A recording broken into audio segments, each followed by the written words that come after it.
The other thing too, and I was curious to get your take on this, is now that, as you mentioned, I think you said 90 some federal organizations are on their RPA journey, right? Which is huge. That's huge. One of the things that, we're doing is helping clients and customers, and just talking about it, is benchmarking. Does it make sense to compare agency X with agency Y, maybe a similar domain? Maybe, there's a lot of good stories of good successes that can really help organizations that maybe aren't as far along learn from organizations that are far along. And that's a question I have too, as far as benchmarking. Have you seen that to be kind of a helpful kind of measure or way to help an organization know kind of where they are in the context of the bigger picture? Yeah, so there's two levels of benchmark now. It used to just be that one level, agency to agency. When we developed business cases for RPA or anything else that I did in my 32 years, there were some assumptions that savings and value and all that. And 6 months after we started, we were like, well, we really can't tell. We're not sure. We think we did or whatever. But today, that 23 people do this one claims process, and the claims process takes them an hour a piece, and they're going to do 7 a day, not 8. And so you can, on the backside of that, very easily say there are 2 bots that are doing the work with those 22 people. And the reason I say with them is that we don't have any bots that have taken away end-to-end work. We have bots that have taken away complicated segments of task.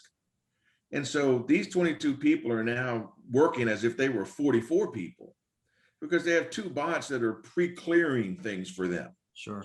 Immigration and Customs at one time had like 7,000 customs agents that are using 8 bots and getting them back on to do their job 45 minutes more a day. When somebody goes, oh, it's just 45 minutes. Well, 45 times 7,000, that's a lot of extra minutes for people to be doing their mission. Not just behind the keyboard. Nobody's going to get excited about, oh, today I get to stand behind my keyboard for an extra 45 minutes. But that benchmarking question is, we can now compare what it was before with what it is after, and really say that saved us time, that saved us money. And because we now have the 93, there's now the opportunity to say, your agency is very similar to this agency. I just talked to an agency this morning, and they wanted to talk to the federal RPA community of practice. That's 1,200 people that the GSA CFO has every month. They've got a mentoring program now. They're trying to do that. Your friend over in Department of Defense, Erica Thomas, has a DoD consortium. They have like 150 people every month on this call with her. Both of those are grassroots, voluntary, we're interested. Fantastic. And then, in a shameless plug for you, you're part of ACT, I Act, right? And just recently have taken over the, chair for the intelligent automation. Yeah. Brian, a lot of times people will say, and it sounds really good on the news, government should run more like business. And having done it and being out in business doesn't have nearly the headaches of government. Today we have a crisis in Afghanistan, and our government has to worry about everything there. And they have to worry about every citizen here. And they can't just say, oh, go drink that other product because we're happy with our clients, or fly that other airlines. They have to service all of them.